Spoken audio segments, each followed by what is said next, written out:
everyone. നമ്മൾ ഇന്ന് discuss ചെയ്യുന്നത് നമ്മുടെ അമീൻസിൻ്റെ ഫോക്കസ് ഏരിയയുടെ സെക്കൻഡ് പാർട്ടാണ്.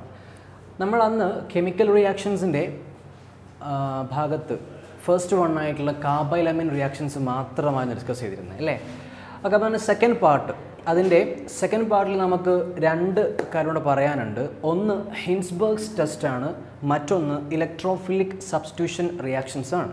ഓക്കെ, അപ്പോൾ അതിൽ നമുക്ക് ഒന്നാമത്തെ ഡിസ്കസ് ചെയ്യാം, ഹിൻസ്ബർഗ്സ് ടെസ്റ്റ്. അപ്പോൾ ആദ്യം ഹിൻസ്ബർഗ്സ് ടെസ്റ്റിൽ നമുക്ക് അറിഞ്ഞിരിക്കേണ്ട ആളെന്ന് പറഞ്ഞാൽ ആരാണ് ഹിൻസ്ബർഗ്സ് റിയേജൻ്റ് എന്ന് അറിയണം. ആരാണ് ആൾ? Benzene sulphonyl chloride. അയാളുടെ പേരാണ് ബെൻസീൻ സൾഫോണൈൽ ക്ലോറൈഡ്. എന്താ സ്ട്രക്ചർ? ബെൻസിൻ കണ്ടോതാ, ബെൻസീൻ. സൾഫോണൈൽ എന്ന് പറയുമ്പം S+O ഗ്രൂപ്പാണ്, ദെൻ ക്ലോറൈഡ്. അപ്പോൾ നമ്മളെന്താ വിളിക്കുക? Benzene sulphonyl chloride. ഓക്കെ, മറ്റൊരു പേരെന്താണ്? ഹിൻസ്ബർഗ്സ് റിയേജൻ്റ് എന്നാണ് പേര് അല്ലേ. ഓക്കെ, അപ്പോൾ നമ്മൾ ഈ ഹിൻസ്ബർഗ്സ് ടെസ്റ്റ് വെച്ച് നമുക്ക് മനസ്സിലാക്കാൻ പറ്റും, നമുക്ക് തന്നിരിക്കുന്ന അമീൻസ് ഉണ്ടെങ്കിൽ അതിനകത്ത് പ്രൈമറിയും സെക്കൻഡറിയും ആണെങ്കിൽ നമുക്ക് എന്ത് ചെയ്യാം? പ്രൈമറിയും സെക്കൻഡറിയും ടേർഷ്യറിയും ഈ മൂന്ന് പേരെയും നമുക്ക് മാറ്റി എടുക്കാൻ പറ്റും. അല്ലെങ്കിൽ ഒരു മിക്സ്ചർ ഓഫ് അമീൻസ് ഉണ്ടെങ്കിൽ അതിൽ നിന്ന് നിങ്ങൾക്ക് പ്രൈമറിനെ മാറ്റിയെടുക്കാം, സെക്കൻഡറിനെ മാറ്റിയെടുക്കാം, ടേർഷ്യറി മാറ്റിയെടുക്കാം. കാരണം എന്താണെന്ന് അറിയോ? നമ്മുടെ പ്രൈമറിയും സെക്കൻഡറിയും ആണെങ്കിൽ അവർ എന്ത് ചെയ്യും? ഈ ഹിൻസ്ബർഗ്സ് റിയേജൻ്റുമായിട്ട് റിയാക്ട് ചെയ്യും. എന്നാൽ നമ്മുടെ ടേർഷ്യറി അമീൻസ് എന്ത് ചെയ്യില്ല? റിയാക്ട് ചെയ്യില്ല. നമുക്ക് നോക്കാം എന്തുകൊണ്ടാണെന്ന്. അപ്പോൾ ഫസ്റ്റ് കേസിൽ the benzene sulphonyl chloride is reacting with a primary amine. Primary amine എന്ന് പറയുമ്പോൾ എന്തായിരിക്കും? നൈട്രജൻ്റെ കൂടെ 2 ഹൈഡ്രജൻ ഉണ്ടായിരിക്കും, ഒരു ആർ ഗ്രൂപ്പ് ഉണ്ടായിരിക്കും. ഇവിടുത്തെ ആ ഗ്രൂപ്പ് എന്താണ്? അത് ആൽക്കൈൽ ഗ്രൂപ്പ്, ഈഥൈൽ ഗ്രൂപ്പാണ്. കാരണം 2 കാർബൺ ഉണ്ട്. ആ സമയത്ത് നിങ്ങൾക്കറിയാം ഇവിടെ ഒരു ക്ലോറിനും അതേപോലെ തന്നെ ഹൈഡ്രജൻ ഉണ്ടെങ്കിൽ ഇവർ തമ്മിൽ എന്ത് ചെയ്യും? റിയാക്ഷനിൽ പങ്കെടുത്ത് ഇവരെ വഴിക്ക് അങ്ങ് പോകും അല്ലേ. അപ്പോൾ ആ സമയത്ത് എന്താ അവിടെ ഉണ്ടാവുക? നിങ്ങൾ നോക്കിയാൽ മതി. ഈ പാർട്ട് ഇങ്ങനെ തന്നെ ഞാൻ വരച്ചു വെച്ചിട്ടുണ്ട് ഇവിടെ. ദെൻ ഈ NH2CO5 പാർട്ട് ഇവിടെ ഉണ്ട്. അപ്പോൾ അതിനിടയിൽ ഈ സൾഫർ നൈട്രജൻ ബോണ്ടാണ് ഇവിടെ ഫോം ചെയ്തത് അല്ലേ. ഇതല്ലേ പുതിയ ബോണ്ട് ഫോം ചെയ്തേ. സോ ഇനി ഇവിടെ ആര് ബാക്കിയുണ്ട്? ഒരു ഹൈഡ്രജൻ ബാക്കിയുണ്ട്. അപ്പോൾ അതിനകത്ത് നമുക്ക് എന്ത് മനസ്സിലാക്കാൻ പറ്റും? ഈ ഹൈഡ്രജൻ എന്താണ്? It is highly acidic hydrogen. എന്ന് വെച്ചാൽ ഇവൻ ഇവിടുന്ന് H+ ആയിട്ട് റിലീസ് ചെയ്യാൻ വേണ്ടി പറ്റും. കാരണം ഈ സൾഫോണൈൽ ഗ്രൂപ്പ് എന്താണ്? Which is highly electron withdrawing group. അപ്പോൾ ഇവന്മാർ ഇവിടെ നിന്ന് ഇലക്ട്രോണിനെ പിടിച്ചു വലിക്കുന്ന സമയത്ത് ഈ ഹൈഡ്രജൻ H+ ആയിട്ട് റിലീസ് ചെയ്യപ്പെടും. ഓക്കെ, അപ്പം ഒരു സ്പീഷീസിൽ നിന്ന് H+ റിലീസ് ചെയ്യപ്പെടുകയാണെങ്കിൽ നമ്മൾ എന്താ വിളിക്കുക? അതിനെ ആസിഡ് എന്നല്ലേ വിളിക്കുക, അല്ലെങ്കിൽ which have an acidic character. അപ്പോൾ ഇങ്ങനെ ഒരു ആസിഡിക് ക്യാരക്ടറുള്ള ആളാണ് ആര്? നമുക്കിവിടെ കിട്ടിയിരിക്കുന്ന N-ethyl benzene sulfonamide എന്ന് പറയുന്ന പ്രോഡക്റ്റ്. ഓക്കെ, അപ്പോൾ ഇയാൾക്ക് ആസിഡിക് സ്വഭാവം ഉണ്ടെങ്കിൽ ഇയാളെ ഞാൻ കൊണ്ടുപോയിട്ട് ഒരു ബേസിലിട്ട് കഴിഞ്ഞാൽ അതിൽ ഡിസോൾവ് ആവില്ലേ? കാരണം ഒരു ആസിഡും ബേസും നമ്മൾ എന്ത് ചെയ്യും? റിയാക്ട് ചെയ്യും. അപ്പോൾ എനിക്ക് എന്ത് ചെയ്യാം? ഈ പ്രൈമറി അമീനാണ് എൻ്റെ കയ്യിലുള്ളതെന്നുണ്ടെങ്കിൽ പ്രൈമറി അമീന് ഹിൻസ്ബർഗ്സ് റിയേജൻറ്റുമായിട്ട് റിയാക്ട് ചെയ്ത് കിട്ടുന്ന പ്രൊഡക്റ്റ് എന്താണോ ആ പ്രൊഡക്റ്റ് എന്ത് ചെയ്യും? ഒരു ബേസിൽ അല്ലെങ്കിൽ ഒരു ആൽക്കലിയിൽ ഡിസോൾവ് ചെയ്യും എന്നുള്ളതാണ് നമുക്ക് മനസ്സിലാക്കാൻ പറ്റി. ഇനി നമുക്ക് തൊട്ട് താഴെ വരാം. സെക്കൻഡറി അമീൻ എടുക്കുവാണെങ്കിൽ, സെക്കൻഡറി അമീൻ ആണെങ്കിൽ എന്താ പ്രത്യേകത? നൈട്രജൻ്റെ കൂടെ ഒരു ഹൈഡ്രജൻ ഉണ്ടാവുള്ളൂ, അല്ലെങ്കിൽ 2 ആർ ഗ്രൂപ്പ് ഉണ്ടായിരിക്കും. ഓക്കെ, അപ്പോൾ ഞാനിവിടെ എക്സാമ്പിളായിട്ട് കൊടുത്തിരിക്കുന്നത് 2 കേസിലും തന്നെയാണ് ആർ ഗ്രൂപ്പ് ആയിട്ട് എടുത്തത് ഈഥൈൽ ഗ്രൂപ്പാണ്. ഓക്കെ, അപ്പോൾ ഞാനിതാ നോക്കുക, ബെൻസീൻ സൾഫോണൈൽ ക്ലോറൈഡ് എടുത്തു. ദെൻ എൻ്റെ സെക്കൻഡറി അമീനാണ് ഇത്. സെക്കൻഡറി അമീനിൽ ഇവിടെ ഒരു ഹൈഡ്രജൻ ഉണ്ട്, അതേപോലെ തന്നെ ഒരു ക്ലോറിനും ഉണ്ട്. ഇവന്മാരെ വഴിക്ക് അങ്ങ് പോകും, HCl നമുക്ക് കിട്ടും ബൈ പ്രൊഡക്റ്റ് ആയിട്ട് അല്ലേ.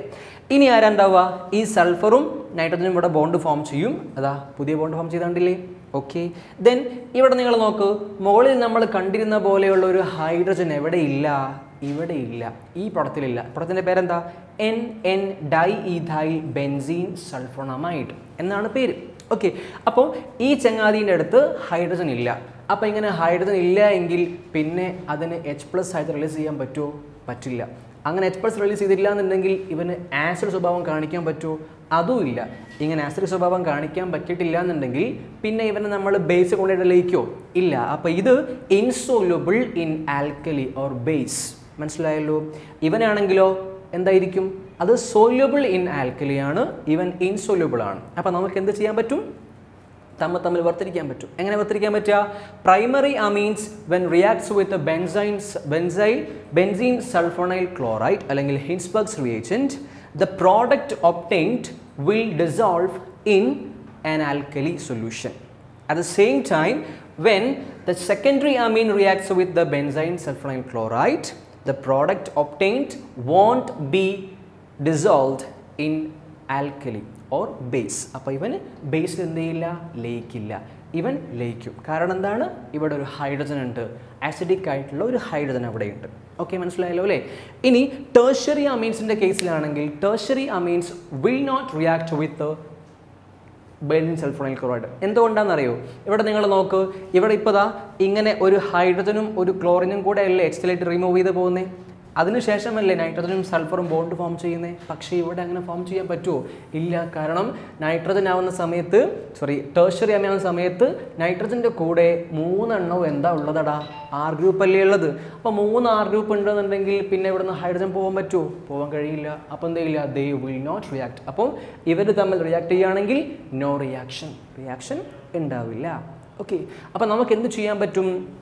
ഈ ഹിൻസ്ബർഗ് ടെസ്റ്റിനെ അല്ലെങ്കിൽ ബെൻസീൻ സൾഫോണൈൽ ക്ലോറൈഡ് ഉപയോഗിച്ചുള്ള ടെസ്റ്റിനെ നമുക്ക് എന്ത് ചെയ്യാം? മിക്സ്ചർ ഓഫ് അമീൻസിനെ നമുക്ക് സെപ്പറേറ്റ് ചെയ്യാൻ വേണ്ടി അല്ലെങ്കിൽ ഐഡൻറ്റിഫൈ ചെയ്യാൻ വേണ്ടിയിട്ട് എന്ത് ചെയ്യാം? യൂസ് ചെയ്യാൻ പറ്റും. The used to distinguish between mixture of amines. അപ്പം നിങ്ങൾക്ക് ഞാൻ പ്രൈമറി അമീനും സെക്കൻഡറി അമീനും ടേർഷ്യറി അമീനും ഒക്കെ തന്നു. എന്നിട്ട് ഞാൻ പറഞ്ഞു ഇതിലേതാണ് പ്രൈമറി, സെക്കൻഡറി, ടേർഷ്യറി എനിക്ക് മാറ്റി തരണം എന്ന് പറഞ്ഞു കഴിഞ്ഞാൽ നിങ്ങൾക്ക് എന്ത് ചെയ്യാം? നേരെ പോയിട്ട് ടെസ്റ്റ് ചെയ്താൽ മതി.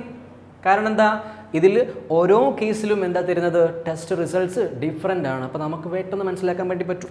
ഓക്കെ, അപ്പോൾ ഇത് നല്ലപോലെ പഠിച്ചു വെക്കണം. എക്സാമിന് ഷുവർ ക്വസ്റ്റൻ ഉള്ള ഒരു പോർഷനാണത് കേട്ടോ, ഹിൻസ്ബർഗ് ടെസ്റ്റ്. ഓക്കെ, ദെൻ നമ്മൾ ഇന്നത്തെ കാലത്ത് ഈ ഹിൻസ്ബർഗ് ടെസ്റ്റിൻ്റെ സ്ഥാനത്ത് നമ്മൾ ജസ്റ്റ് ഇതിലൊരു മോഡിഫിക്കേഷൻ വരുത്തി. ജസ്റ്റ് ഇവിടെ എന്ത് ചെയ്തു?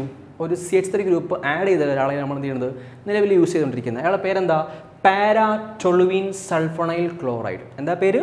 പാരാടോളുവിൻ സൾഫോണൈൽ ക്ലോറൈഡ്. ഇതാ ജസ്റ്റ് ഇവിടെ ഒരു CH3 ഗ്രൂപ്പ് മാത്രം ആഡ് ചെയ്തു, അത്രയും മാറ്റമുള്ളൂ. ഓക്കെ, അപ്പോൾ ഇത്രയും കാര്യങ്ങളാണ് നമുക്ക് എന്തിൽ പറയാനുള്ളത്? ഹിൻസ്ബർഗ് ടെസ്റ്റിൽ പറയാനുള്ളത്. ഓക്കെ, ഇനി നമ്മുടെ കെമിക്കൽ റിയാക്ഷൻ്റെ ലാസ്റ്റ് പാർട്ടാണ് ഇലക്ട്രോഫിലിക് സബ്സ്റ്റിറ്റ്യൂഷൻ റിയാക്ഷൻസ് എന്ന് പറഞ്ഞു കഴിഞ്ഞാൽ. ഓക്കെ, അപ്പം അതിനകത്ത് എന്തായിരിക്കും? ഒരു ഇലക്ട്രോഫൈൽ വന്നിട്ട് സബ്സ്റ്റിറ്റ്യൂട്ട് ചെയ്യണം. എന്ന സബ്സ്റ്റിറ്റ്യൂഷൻ എന്ന് പറഞ്ഞാൽ ഒരാളെ മാറ്റിയിട്ട് മറ്റേ ഇലക്ട്രോഫൈൽ അവിടെ വന്ന് നിൽക്കും. അതല്ലേ അങ്ങനെ പറഞ്ഞു കഴിഞ്ഞാൽ? ഓക്കെ, അപ്പോൾ ഞാനിവിടെ ഒരു റെസൊണൻസ് കാണിച്ചിട്ടുണ്ട്. ആരുടെ കാണിച്ചേ? അനിലിൻ എന്ന് പറയുന്ന ആളെ. അനിലിൻ അല്ലേ, അതൊരു അമൈൻ അല്ലേ, അരോമാറ്റിക് അമൈൻ ആണല്ലേ. അപ്പോൾ ഈ അനിലിൻ്റെ സ്ട്രക്ചർ ആണെന്ത്? ബെൻസീൻ റിങ്ങിൻ്റെ മുകളിൽ NH2 ഗ്രൂപ്പ് വന്ന് നമ്മൾ എന്താ വിളിക്കുക? അനിലിൻ. അപ്പോൾ ഈ അനിലിൻ എന്ന് പറയുന്ന ആളുടെ റെസൊണൻസ് സ്ട്രക്ചർ ഞാൻ കാണിച്ചിട്ടുണ്ട്. 5 സ്ട്രക്ചർ നമുക്ക് കാണാൻ പറ്റും ഇല്ലേ? അപ്പോൾ ഇത് നോക്കിയാൽ നിങ്ങൾ ഫസ്റ്റ് ഈ നൈട്രജൻ്റെ മുകളിലുള്ള ലോൺ പെയർ റിങ്ങിലേക്ക് എന്ത് ചെയ്യും? താഴേക്ക് വരും അല്ലേ? അപ്പോൾ ആ സമയത്ത് തൊട്ടടുത്തുള്ള ബോണ്ട് ഷിഫ്റ്റ് ചെയ്യും. അപ്പോൾ അങ്ങനെ നമ്മൾ പഠിച്ചിട്ടുണ്ട് +1-ൽ. അപ്പോൾ ഇത് ഒരുപാട് ചാപ്റ്റർ നമുക്ക് യൂസ് ചെയ്യാനുണ്ട്. മുമ്പെയുള്ള അതേപോലെ halo alkanes, haloarenes chapter, alcohols, aldehydes ഇവിടെ നമുക്ക് യൂസ് ചെയ്യുന്നുണ്ട്. പലതരത്തിൽ റെസൊണൻസ് കാണിക്കുന്നുണ്ട് അല്ലേ? അപ്പോൾ അതുപോലെ തന്നെയാണ് ഇവിടെയുള്ളത്, മാറ്റങ്ങളൊന്നുമില്ല. ഓക്കെ, അപ്പോൾ നമുക്കിതിൽ ആവശ്യം എന്താണെന്ന് വെച്ച് കഴിഞ്ഞാൽ, ഞാനിപ്പോൾ വരച്ചെന്താണെന്ന് വെച്ച് കഴിഞ്ഞാൽ, നമ്മുടെ ഈ അനിലിൻ എന്ന് പറയുന്ന ആളിലുള്ള NH2 ഗ്രൂപ്പില്ലേ, ഈ NH2 ഗ്രൂപ്പ് എന്ന് പറയുന്ന ആൾ എന്താണ്? അയാൾ ഒരു ഓർത്തോ പാരാ ഡയറക്റ്റിംഗ് ഗ്രൂപ്പാണ്. എന്ന് വെച്ചാൽ അയാൾ അടുത്തേക്ക് വരുന്ന സ്പീഷീസ് ഇലക്ട്രോഫൈൽസ് വരുന്ന സമയത്ത് ആ ഇലക്ട്രോഫൈലിനെ നിൽക്കാൻ വേണ്ടിയിട്ട് എങ്ങോട്ട് പറഞ്ഞേക്കും? ഒന്നുകിൽ ഓർത്തോ പൊസിഷനിലേക്ക് പറഞ്ഞേക്കും, അല്ലെങ്കിൽ പാരയിലേക്ക് പറഞ്ഞേക്കും. ചില സമയത്ത് രണ്ടിലേക്കും ഒരുമിച്ച് പറഞ്ഞേക്കും. നമുക്ക് നോക്കാം. ഓക്കെ, പിന്നെയോ and the NH2 group is highly ring activating ഗ്രൂപ്പാണ്. ഹൈലി റിംഗ് ആക്ടിവേറ്റിംഗ് ഗ്രൂപ്പാണ്. നമ്മുടെ റിങ്ങിനെ നല്ലപോലെ ആക്ടിവേറ്റ് ചെയ്യും. എന്നുവെച്ചാൽ വരുന്ന ആളോട് നല്ലപോലെ റിയാക്ട് ചെയ്യാൻ വേണ്ടി ഉഷാറാക്കി നിർത്തും. ആര്? NH2 ഗ്രൂപ്പ് നിർത്തും. ഓക്കെ, അപ്പോൾ എന്തുകൊണ്ട് ഓർത്തോ പാരാ ഡയറക്റ്റിംഗ് ആയി എന്നുള്ളത് നമുക്ക് നോക്കണ്ടേ? നോക്കിയാൽ നിങ്ങളിതാ NH2 ഗ്രൂപ്പ് എന്ന കേസിൽ നമുക്ക് നെഗറ്റീവ് ചാർജ് എവിടേക്കാണ് വരുന്നത് നോക്കിയാലോ. നോക്കിയതാ ഈ 2 പൊസിഷൻ എന്താണ്? ഓർത്തോ പൊസിഷനാണ്. ഈ 2 പൊസിഷൻ മെറ്റാ പൊസിഷനാണ്. താഴ്ഭാഗമുള്ള എന്താണ് എന്ന് വെച്ചാൽ ഈ ഗ്രൂപ്പിൻ്റെ ഓപ്പോസിറ്റ് പൊസിഷൻ എന്താണ്? പാരാ പൊസിഷനാണ്. അപ്പം 2 ഓർത്തോ, 2 മെറ്റ, 1 പാര. അപ്പം നമുക്ക് നോക്കിക്കഴിഞ്ഞാൽ ഈ നെഗറ്റീവ് ചാർജ് വന്നത് എവിടേക്കാ? ഒന്ന് ഒരു ഓർത്തോയിലുണ്ട്, പിന്നെ പാരയിലുണ്ട്. വീണ്ടും എവിടെ വന്നത്? ഓർത്തോ തന്നെയല്ലേ വന്നത്? എവിടെ വന്നില്ല? ഈ മെറ്റാ പൊസിഷനിൽ എവിടെയും നമ്മൾ നോക്കിക്കഴിഞ്ഞപ്പം 5 സ്ട്രക്ചേഴ്സ് ഉണ്ട് അല്ലേ, കനോണിക്കൽ സ്ട്രക്ചേഴ്സ്. ഇതിനകത്ത് എവിടെയും എന്ത് വന്നിട്ടില്ല, മെറ്റയിൽ നെഗറ്റീവ് ചാർജ് വന്നിട്ടില്ല. എന്ന് വെച്ചാൽ മെറ്റയിൽ എന്താണ്, കമ്പയറബിളി ഓർത്തോയിനെയും പാരയെയും കമ്പയർ ചെയ്യുമ്പം ഇലക്ട്രോൺ ഡെൻസിറ്റി കുറവാണ്. നെഗറ്റീവ് ചാർജ് കുറവാണെന്ന് എന്താ അർത്ഥം, ഇലക്ട്രോൺ ഡെൻസിറ്റി അവിടെ കുറവാണെന്ന് അർത്ഥം. ഓക്കെ, അപ്പോൾ നമ്മുടെ ഇലക്ട്രോഫൈൽ എന്ന് പറയുന്ന ആൾ എന്താടാ, പോസിറ്റീവ് ചാർജുള്ള ആളല്ലേ. അപ്പോൾ പോസിറ്റീവ് ചാർജുള്ള ആളാവാം, അല്ലെങ്കിൽ ഇലക്ട്രോൺ ഡെഫിഷ്യൻ്റ് ആയിട്ടുള്ള ആളാവാം അല്ലേ. അപ്പം ആ വരുന്ന ആൾക്ക് എന്തായിരിക്കും ഇഷ്ടം, ഇലക്ട്രോൺ റിച്ച് ആയിട്ടുള്ള സ്ഥലത്തേക്ക് അയാൾക്ക് പോകാൻ ഇഷ്ടം ഉണ്ടാവുക. ഓക്കെ, അപ്പോൾ അയാൾ ഒന്നുകിൽ എവിടേക്ക് വരും, ഓർത്തോയിലേക്ക് വരും, അല്ലെങ്കിൽ പാരയിലേക്ക് വരും. പക്ഷേ ഇവിടുത്തെ കേസിൽ NH2 ഗ്രൂപ്പ് എന്താണ്, ഹൈലി റിംഗ് ആക്ടിവേറ്റിംഗ് ആയതുകൊണ്ട് ഓർത്തോയിലേക്കും പാരയിലേക്കും ഒക്കെ എന്ത് ചെയ്യും, ആളെ പറഞ്ഞേക്ക് ഒരുമിച്ച്. നമുക്കത് നോക്കാം, റിയാക്ഷൻ നോക്കാം. അപ്പോൾ ഇത്രയും മനസ്സിലാക്കി വെക്കാം എന്തുകൊണ്ട് അനിലിൻ എന്ന് പറയുന്ന ആളിലുള്ള NH2 ഗ്രൂപ്പ് ഓർത്തോ പാര ഡയറക്റ്റിംഗ് ആയി എന്നുള്ളത് നമ്മൾ നോക്കണം. റെഡിയാണല്ലോ? ഓക്കെ, അപ്പം ഓർത്തോയിലും പാരയിലും നെഗറ്റീവ് ചാർജ് അല്ലെങ്കിൽ ഇലക്ട്രോൺ ഡെൻസിറ്റി കൂടുതലാണ്. അപ്പോൾ അതുകൊണ്ട് ഇതെന്തായിരിക്കും, ഓർത്തോ പാര ഡയറക്റ്റിംഗ് ആയിരിക്കും. റെഡിയാണല്ലോ അല്ലേ? ഓക്കെ, ഇത് മനസ്സിലാക്കി കഴിഞ്ഞാൽ വളരെ പെട്ടെന്ന് എന്ത് ചെയ്യാം, റിയാക്ഷൻസ് പറഞ്ഞു പോവാം. പിന്നെ നമുക്ക് ഒരു പ്രൊട്ടക്ഷനൊക്കെ പഠിക്കാനുണ്ട്. അതുപോലെ കഴിഞ്ഞാൽ ഇത് നമുക്ക് 3 പഠിക്കാനുള്ളത്. ഒന്ന് വെച്ചാൽ ഒന്ന് ബ്രോമിനേഷൻ, മറ്റൊന്ന് നൈട്രേഷൻ, തേർഡ് വൺ സൾഫോണേഷൻ. ഈ 3 നമുക്ക് ഇലക്ട്രോഫിലിക് സബ്സ്റ്റിറ്റ്യൂഷനിൽ നമുക്ക് പഠിക്കാനുള്ളത്. ഓക്കെ, അപ്പോൾ അതോടെ നമുക്ക് നോക്കാം. അപ്പോൾ നമ്മുടെ ഇലക്ട്രോഫിലിക് സബ്സ്റ്റിറ്റ്യൂഷൻ റിയാക്ഷൻസിനകത്ത് ഞാൻ പറഞ്ഞിരുന്നു നമുക്ക് 3 പഠിക്കാനുണ്ട്. ഒന്ന് ബ്രോമിനേഷനാണ്, മറ്റൊന്ന് നൈട്രേഷനാണ്, ദെൻ ലാസ്റ്റ് വൺ സൾഫോണേഷനാണ്. അപ്പോൾ ഞാൻ ആദ്യം ഡിസ്കസ് ചെയ്യുന്നത് ബ്രോമിനേഷൻ എന്താണെന്നുള്ളതാണ്. ഓക്കെ, അപ്പോൾ നമ്മൾ എടുക്കുന്ന ആളാരാ, അനിലിനാണ് അല്ലേ, അനിലിൻ. ദെൻ അനിലിൻ നമ്മൾ അതിലേക്ക് എന്ത് ആഡ് ചെയ്യുന്നു, ബ്രോമിൻ ആഡ് ചെയ്യുന്നു. ദെൻ ആ സമയത്ത് എന്ത് ചെയ്യും, ഇവിടെ റിയാക്ഷൻ നടന്നിട്ട് നമുക്ക് ഇന്ന് പുറത്ത് എന്തെങ്കിലും കിട്ടുക, 2,4,6 ട്രൈബ്രോമോ അനിലിനാണ് നമുക്ക് കിട്ടുക പ്രൊഡക്റ്റായിട്ട്. ഓക്കെ, അപ്പോൾ ഇവിടെ നോക്കിക്കഴിഞ്ഞാൽ എന്താ പ്രശ്നം, ഇവിടെ 2 ഓർത്തോയിലും പാരയിലും ഒക്കെ ആരുണ്ട്, നമ്മുടെ ഇലക്ട്രോഫൈൽ വന്ന് കയറിയിട്ടുണ്ട്. ഓക്കെ, അപ്പോൾ ഈ റിങ്ങിൻ്റെ അല്ലെങ്കിൽ നമ്മുടെ NH2 ഗ്രൂപ്പ് എന്ന് പറയുന്ന ആൾ നല്ല പോലെ എന്ത് ചെയ്യുന്നുണ്ട്, ഹൈലി ആക്ടിവേറ്റിംഗ് ആണ്, റിങ്ങിനെ നല്ല പോലെ ആക്ടിവേറ്റ് ചെയ്യുന്നുണ്ട്. ഓർത്തോ പാരയുമാണ്. അപ്പോൾ അതുകൊണ്ട് എല്ലാ ഓർത്തോയിലും പാരയിലും ഒക്കെ ആരും വന്ന് കയറി, ഇലക്ട്രോഫൈൽ വന്ന് കയറി. പക്ഷേ നമുക്ക് ഇങ്ങനെയല്ല വേണ്ടത്. നമുക്ക് എവിടെയെങ്കിലും ഒരു സ്ഥലത്ത് മതി, ഒന്നുകിൽ പാരയിലും അല്ലെങ്കിൽ ഓർത്തോയിലൊക്കെ മതി. വിച്ച് മീൻസ് മോണോ സബ്സ്റ്റിറ്റ്യൂട്ട് ആയിട്ടുള്ള പ്രൊഡക്റ്റ് നമുക്ക് മതി എന്നുണ്ടെങ്കിൽ നമ്മൾ എന്ത് ചെയ്യേണ്ടി വരും, ഈ റിങ്ങിൻ്റെ ആക്ടിവേറ്റിങ്ങിന് കാരണമായിട്ടുള്ള ഗ്രൂപ്പ് ഏതാ, NH2 ഗ്രൂപ്പ് അല്ലേ. അപ്പോൾ അവന് ഹൈലി ആക്ടിവേറ്റിംഗ് ആയിട്ടുള്ള ആളാണ്. അപ്പോൾ അവൻ്റെ ആക്ടിവിറ്റി ഒന്ന് കുറച്ച് വെച്ചാൽ പോരെ. അപ്പോൾ നമുക്ക് എന്ത് കിട്ടും, ഇതിന് പകരമായിട്ട് ഒന്നുകിൽ ഇവിടെ മാത്രം സബ്സ്റ്റിറ്റ്യൂഷൻ ഉള്ള ആൾ അല്ലെങ്കിൽ ഇവിടെ മാത്രം ഉള്ള ആൾ നമുക്ക് കിട്ടും. ഓക്കെ, അപ്പോൾ നമുക്ക് എങ്ങനെ അത് ചെയ്യാൻ പറ്റും, NH2 ഗ്രൂപ്പിൻ്റെ ആക്ടിവിറ്റി എങ്ങനെ കുറയ്ക്കാൻ വേണ്ടി പറ്റും എന്നുള്ളത് നമുക്ക് എന്ത് ചെയ്യാം, ഒന്ന് ഡിസ്കസ് ചെയ്യാം. അപ്പോൾ അതിനുള്ള മെത്തേഡ് എന്ന് പറഞ്ഞു കഴിഞ്ഞാൽ നമ്മൾ എന്ത് ചെയ്യണം, NH2 ഗ്രൂപ്പിനെ പ്രൊട്ടക്റ്റ് ചെയ്യണം. Protection of the NH2 group by acetylation with acetic anhydride. Acetic anhydride എന്ന് പറയുന്ന ആൾ അതാണ് ഇവിടെ കാണിച്ചത് കേട്ടോ. അപ്പോൾ അസറ്റിക് അൻഹൈഡ്രൈഡ് എന്ന് പറയുന്ന ആളെ വെച്ച് നമ്മൾ എന്ത് ചെയ്യുക, അസറ്റൈലേഷൻ നടത്തുക, ഇതിനെ ആഡ് ചെയ്യുക. That is called acetylation. Okay, അപ്പോൾ നമുക്ക് എന്ത് ചെയ്യാൻ പറ്റും, NH2 ഗ്രൂപ്പിനെ പ്രൊട്ടക്റ്റ് ചെയ്യാൻ വേണ്ടി പറ്റും. അപ്പോൾ ഇതാണ് നമ്മൾ പറയുന്ന ആൾ, CH3C ഡബിൾ ബോണ്ട് OCOCH3. ഇതാണ് നമ്മൾ ജനറൽ ഫോമുല, RCOOCOR എന്ന് വെച്ചാൽ എന്താണ് സാധനം, അസറ്റിക് അൻഹൈഡ്രൈഡിൻ്റെ ജനറൽ ഫോമുലയാണ്. അപ്പോൾ ഇതാണ് അസറ്റിക് അൻഹൈഡ്രൈഡ്. ഓക്കെ, അസറ്റിക് നമുക്ക് ഇനി കാണിക്കാം എന്ന് വെച്ചാൽ ഇവിടെയും എന്തുണ്ട്, CH3CO ഉണ്ട്, ഇപ്പുറത്തും CH3CO ഉണ്ട്. അപ്പോൾ എനിക്ക് എന്ത് ചെയ്യാം, CH3CO ട്വൈസ് എന്ന് കൊടുത്തതിന് ശേഷം ഈ ഒരു ഓക്സിജൻ ഞാൻ പുറത്ത് കൊടുക്കുന്നു, അതല്ലേ അത്. ഓക്കെ, അപ്പോൾ നമ്മൾ ചെയ്യാൻ പോവുകയാണ് കേട്ടോ.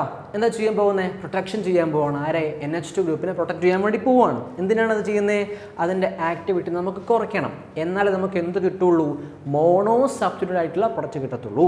അപ്പോൾ ഇതാ ഞാൻ എടുത്ത ആളാരാണ്, അനിലിൻ. സെയിം ആൾ തന്നെ എടുത്തു. പക്ഷെ ഞാൻ ഫസ്റ്റ് എന്താ ആഡ് ചെയ്തത്, ബ്രോമിനാണ് ആഡ് ചെയ്തത്, അല്ല. എന്താ ചെയ്തത്, പ്രൊട്ടക്ഷൻ നടത്തി. ആരെ വെച്ചിട്ട്, അസറ്റിക് അൻഹൈഡ്രൈഡ്, അതാണ് ഈ സാധനം. ഓക്കെ, അസറ്റിക് അൻഹൈഡ്രൈഡ് കൊടുത്തു. ഓക്കെ, ദെൻ അപ്പോൾ എനിക്ക് എന്ത് കിട്ടും, ഈ ഗ്രൂപ്പ് പോയിട്ട് ഇവിടെ അറ്റാച്ച് ചെയ്യും. അപ്പോൾ കിട്ടുന്ന ആളെ പേരെന്താ, അസറ്റാനിലൈഡ് എന്നൊക്കെ പറയാം. എന്താ വിളിക്കുക, നമ്മൾ വിളിക്കുക അസറ്റാനിലൈഡ്.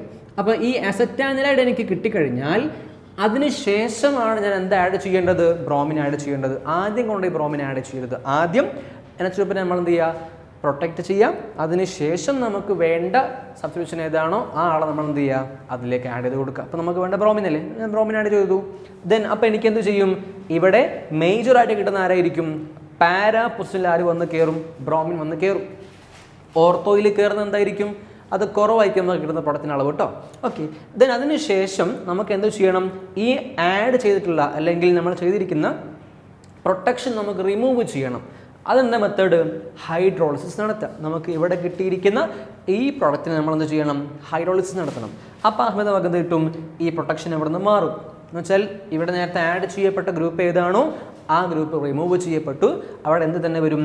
ഇവിടെയുള്ള അതേ NH ഗ്രൂപ്പ് അവിടെ വരും. കാര്യം പിടി കിട്ടിയോ? ഓക്കെ, അപ്പോൾ ഇങ്ങനെയാണ് നമ്മൾ ചെയ്യുക. ഇതേ മെത്തേഡ് തന്നെ നമ്മൾ നൈട്രേഷനിലും പറയും. ഓക്കെ, സെയിം തന്നെ ആയിരിക്കും. വ്യത്യാസം എവിടെ മാത്രമാണ്? ഈ ബ്രോമിൻ്റെ സ്ഥാനത്ത് നമ്മൾ എന്ത് ആഡ് ചെയ്യും? നൈട്രേറ്റ് മിക്സ്ചർ ആഡ് ചെയ്ത് കൊടുക്കും. അത്രയേ ഉള്ളൂ, നമുക്ക് പറയാം.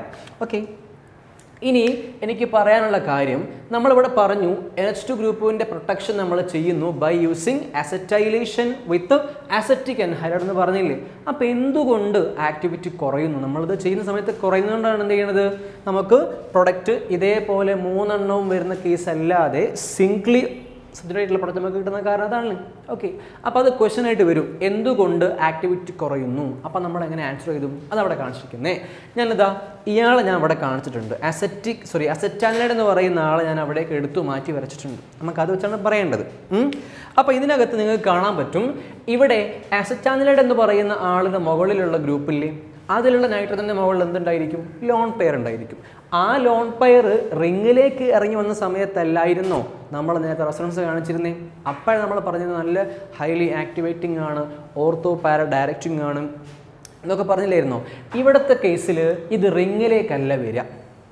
ഓക്കെ, NH2 ഗ്രൂപ്പിലുള്ള ആ നൈട്രജൻ്റെ മുകളിലുള്ള ലോൺ പെയർ എങ്ങോട്ട് വരില്ല? റിങ്ങിലേക്ക് ഇറങ്ങി വരില്ല. അതിന് പകരം എങ്ങോട്ട് ചെയ്യും? ഇതിലെങ്ങനെ എന്ത് ചെയ്യും? റെസൊണൻസ് ചെയ്യും. മുകളിൽ കൂടെ എന്ത് ചെയ്യുക? റെസൊണൻസ് ചെയ്യുക. ഓക്കെ, ഇവിടെ നിന്ന് ഇങ്ങോട്ട് ഷിഫ്റ്റ് ചെയ്യും. അപ്പോൾ ആ സമയത്ത് ഇവിടെ ഡബിൾ ബോണ്ട് ഓക്സിജൻ്റെ മുകളിലേക്ക് ഷിഫ്റ്റ് ചെയ്യും, ആ ഡബിൾ ബോണ്ട്. അതിന് ശേഷം എന്ത് ചെയ്യും? തിരിച്ചിങ്ങോട്ട് നടക്കും. മനസ്സിലായോ? ഓക്കെ, അപ്പോൾ ഇവിടെയാണ് എന്ത് നടക്കുന്നത്? റെസൊണൻസ് നടക്കുന്നത്. റിങ്ങിലേക്ക് എന്ത് പോകുന്നില്ല? ലോൺ പെയർ പോകുന്നില്ല. അപ്പോൾ അതുകൊണ്ട് റിങ് എന്താ ചെയ്യില്ല? അത്രത്തോളം ആക്റ്റീവ് ആവത്തില്ല. അതുവഴി നമുക്ക് എന്ത് ചെയ്യാൻ പറ്റും? ഈ NH2 ഗ്രൂപ്പിൻ്റെ ആക്ടിവിറ്റി കുറയ്ക്കാൻ വേണ്ടി പറ്റും. ആ സമയത്ത് നമുക്ക് മോണോ സബ്സ്റ്റിറ്റ്യൂട്ട് ആയിട്ടുള്ള പ്രൊഡക്റ്റ് കിട്ടുകയും ചെയ്യും. കാര്യം മനസ്സിലായല്ലോ അല്ലേ? ഓക്കെ, അപ്പോൾ നമുക്ക് എന്ത് ചെയ്യാം? നേരെ നൈട്രേഷനിലേക്ക് പോവാം. നൈട്രേഷനിൽ നമ്മൾ എന്താ ചെയ്യേണ്ടത്? നൈട്രേറ്റ് മിക്സ്ചർ ആഡ് ചെയ്യണം. എടുക്കുന്ന ആൾ സെയിം തന്നെ, അനിലിൻ എടുത്തു. എന്താ ആഡ് ചെയ്തത്? H2SO4ൻ്റെയും HNO3യുടെയും കോൺസെൻട്രേറ്റഡ് സൊല്യൂഷൻ്റെ മിക്സ്ചർ. അതാണ് നമ്മൾ എന്ത് വിളിക്കുക? നൈട്രേറ്റ് മിക്സ്ചർ എന്ന് വിളിക്കുക. ഓക്കെ, അത് ഞാൻ ആഡ് ചെയ്യുന്നു. അപ്പോൾ എനിക്ക് എന്താ കിട്ടിയടാ? ഇവിടെ കിട്ടിയത് മിക്സ്ചർ ഓഫ് നൈട്രോ ഡെറിവേറ്റീവ് കിട്ടിയത് അനിലിൻ്റെ അല്ലേ? ഒന്ന് പാരാ നൈട്രോ അനിലിൻ, പിന്നെ കിട്ടിയത് എന്താ? Meta nitro aniline, then ortho nitro aniline അല്ലേ? അപ്പോൾ ആ സമയത്ത് നോക്കി നിങ്ങൾ 51% ഓഫ് ഈൽഡാണ് എനിക്ക് ഇതിന് കിട്ടിയത് പാരയിൽ. മെറ്റയിൽ എത്ര പെർസെൻറ്റേജ് ഉണ്ടായിട്ടുണ്ട്? 47% ഉണ്ടായിട്ടുണ്ട്. ഓർത്തോയിലോ 2%. മൊത്തം 100 ഉണ്ടാവൂലേ? 100 ഉണ്ടാവും അല്ലേ? ഓക്കെ, അപ്പോൾ നമ്മുടെ പ്രൊഡക്റ്റിൽ കൂടുതലുള്ള ആരാണ്? പാരയാണ്, പിന്നെ മെറ്റയാണ്, പിന്നെ ഓർത്തോയാണ്. അതെന്താ അങ്ങനെ ഓർത്തോ വരാൻ്റെ? ഓർത്തോനേക്കാളിലും കൂടുതലായിട്ട് മെറ്റ വരാൻ കാരണം എന്താണ്? ഓക്കെ, നമ്മൾ റിയാക്ഷൻ നടത്തുന്ന സമയത്ത് ആസിഡിക് മീഡിയം ആവുന്ന സമയത്ത് ആസിഡിക് മീഡിയത്തിൽ എന്ത് സംഭവിക്കൂടാ? ആസിഡിക് മീഡിയത്തിനകത്ത് നമ്മുടെ ഈ അനിലിൻ്റെ മുകളിലുള്ള അല്ലെങ്കിൽ അനിലിനുള്ള NH2 ഗ്രൂപ്പിൽ നൈട്രജൻ എന്ത് ചെയ്യും? ലോൺ പെയർ കൊടുത്തിട്ട് ഒരു H+ സ്വീകരിക്കും. അതങ്ങനെ NH3+ എന്നായിട്ട് മാറും. ഈ ഗ്രൂപ്പ് എന്തിനാണ് വിളിക്കുന്നത്? നമ്മൾ അനിലിനിയം അയോൺ എന്നാണ് വിളിക്കുക. അനിലിനിയം അയോൺ. ഓക്കെ, അപ്പം ഈ അനിലിനിയം അയോൺ എന്ന് പറയുന്ന ആൾ എന്താണ്? അയാൾ ഓർത്തോ പാര അല്ല. എന്താണ്? അയാൾ മെറ്റാ ഡയറക്റ്റിംഗ് ഗ്രൂപ്പാണ്. അപ്പോൾ അതുകൊണ്ടാണ് എന്ത് ചെയ്യണത്? ഇവിടെ ഓർത്തോയിനേക്കാളിലും കൂടുതലായിട്ട് നമുക്ക് മെറ്റാ പ്രൊഡക്റ്റ് കിട്ടാനുള്ള കാരണം. ഓക്കെ, ജസ്റ്റ് നോർത്ത് വെച്ചാൽ മതി. ഓക്കെ, നമുക്ക് ഇനി ഡിസ്കസ് ചെയ്യാനുള്ളത് അതിൻ്റെ നൈട്രേഷൻ നമുക്ക് എങ്ങനെ ചെയ്യാൻ പറ്റും. ഇതുപോലെ അല്ലാതെ മേജറായിട്ട് നമുക്ക് ഒരാളെ മാത്രം, ഇപ്പോൾ പാര മാത്രം എനിക്ക് കിട്ടണമെന്നുണ്ടെങ്കിൽ എന്താ ചെയ്യേണ്ടത്? സെയിം മെത്തേഡ് തന്നെ, ബ്രോമിനേഷനിൽ നമ്മൾ ചെയ്ത മെത്തേഡ് എന്തോ അതേ മെത്തേഡ് തന്നെ ചെയ്യണം. എന്താ method? Protection of NH2 group, അതിൻ്റെ ആക്ടിവിറ്റി കുറയ്ക്കാൻ വേണ്ടി ചെയ്യുന്നു. സെയിം തന്നെ അതാ അനിലിൻ എടുക്കുന്നു, എന്ത് ചെയ്യുന്നു? ആസറ്റിക് അൻഹൈഡ്രൈഡ് ആഡ് ചെയ്യുന്നു. അപ്പോൾ അവിടെ നമുക്ക് എന്ത് കിട്ടും? ആസറ്റാനിലൈഡ് കിട്ടും. അതിന് ശേഷം നമ്മൾ എന്ത് ചെയ്യുക? ഇതേ സാധനം ആഡ് ചെയ്യുക. ഓക്കെ, പിന്നെ നമുക്ക് എന്ത് കിട്ടും? ഇതാ ഈ ഗ്രൂപ്പ് ഇവിടെ തന്നെ ഉണ്ടാവും. ഇവിടെ നമുക്ക് എന്ത് വന്ന് ആഡ് ചെയ്യപ്പെട്ടു? NO2 ഗ്രൂപ്പ് ഇതിൻ്റെ പാരാപ്പോസിൽ വന്ന് ആഡ് ചെയ്യപ്പെട്ടു. ദെൻ നമുക്ക് എന്ത് കിട്ടി? ഇവിടെ on hydrolysis it gives NH2 group here. എന്നുവെച്ചാൽ ഈ ഗ്രൂപ്പ് എന്ത് ചെയ്യും? റിമൂവ് ചെയ്ത് പോയിട്ട് നമുക്ക് ഇവിടെയുള്ള അതേ ഗ്രൂപ്പ് ഇവിടെ തന്നെ വരും. NH2 ഗ്രൂപ്പ് കിട്ടി. ദെൻ നമുക്ക് എന്താ പറ്റുക? പാരാ നൈട്രോ അനിലിൻ കിട്ടി. മേജറായിട്ട് ആരാ ഉണ്ടാവുക? പാരാ നൈട്രോ അനിലിൻ ആയിരിക്കും ഉണ്ടാവുക. ഓക്കെ, അപ്പോൾ ഇത്രയും നമുക്ക് എന്തിൽ പറയാനുള്ളൂ? നൈട്രേഷനിൽ പറയാനുള്ളൂ. ഇനി നമുക്ക് ബാക്കിയുള്ളത് സൾഫോണേഷൻ കൂടെയാണ്. അപ്പോൾ അതുകൂടെ നമുക്ക് പറയാം ഈ ഒരു പാർട്ടിൽ. അപ്പോൾ നമ്മൾ മൂന്നാമത്തെ സൾഫോണേഷൻ കൂടെ പറയാണ്. സൾഫോണേഷൻ നമ്മൾ എന്താ ചെയ്യുന്നത്? എടുക്കുന്ന ആൾ അനിലിൻ തന്നെ, സെയിം തന്നെ കേട്ടോ. ഓക്കെ, എന്താ ആഡ് ചെയ്യും? അതിൽ കോൺസെൻട്രേറ്റഡ് H2SO4 ആഡ് ചെയ്യും. ആ സമയത്ത് നമുക്ക് എന്താ കിട്ടുക? നമുക്ക് അനിലിനിയം ഹൈഡ്രജൻ സൾഫേറ്റ് കിട്ടും. എന്താന്ന് പറഞ്ഞാൽ NH3 പ്ലസ് HSO4 മൈനസ് ആരുടെ മുകളിൽ വരും? ബെൻസീൻ റിങ്ങിൻ്റെ മുകളിൽ അറ്റാച്ച് ചെയ്യപ്പെടും. എന്നുവെച്ചാൽ ഒന്നുമില്ലടാ, NH2 ഗ്രൂപ്പിൽ ഇവിടെ നൈട്രജൻ്റെ മുകളിൽ എന്തുണ്ടായിരിക്കും? ലോൺ പെയർ ഉണ്ടായിരിക്കും. അതെന്തിനു വാങ്ങും? H2SO4ലുള്ള ഒരു H+ അങ്ങ് വാങ്ങും. ബാക്കി അവിടെ ആരാ ബാക്കി ഉണ്ടാവുക? HSO4 മൈനസ് ബാക്കി ഉണ്ടാവും. അത് ഇതിനോട് അറ്റാച്ച് ചെയ്യും. അതാണ് ഈ സാധനം. എന്താ വിളിക്കുന്നത് നമ്മൾ? അനിലിനിയം ഹൈഡ്രജൻ സൾഫേറ്റ് എന്ന് വിളിക്കും. ഓക്കെ, ഇനി ഇതിന് നമ്മൾ ഹീറ്റ് ചെയ്യാണ്. അബൌട്ട് 453 to 473 കെൽവിൻ ടെമ്പറേച്ചർ നമ്മൾ എന്ത് ചെയ്യുന്നു? അതിന് ഹീറ്റ് ചെയ്യുന്നു. അപ്പോൾ നമുക്ക് എന്ത് കിട്ടും? ഇവിടെ സൾഫാനിലിക് ആസിഡ് കിട്ടും. എന്താ പേര്? ബെൻസീൻ റിങ്ങിൻ്റെ മുകളിൽ അല്ലെങ്കിൽ അനിലിൻ്റെ താഴെ എന്ത് വരും? പാരാപ്പോസിലും എന്താ വരിക? SO3H എന്ന് പറയുന്ന ഗ്രൂപ്പ് വരും. അപ്പോൾ നമ്മൾ എന്ത് വിളിക്കും? ഇതിനെ സൾഫാനിലിക് ആസിഡ് എന്ന് വിളിക്കും. എന്താ വിളിക്കുക?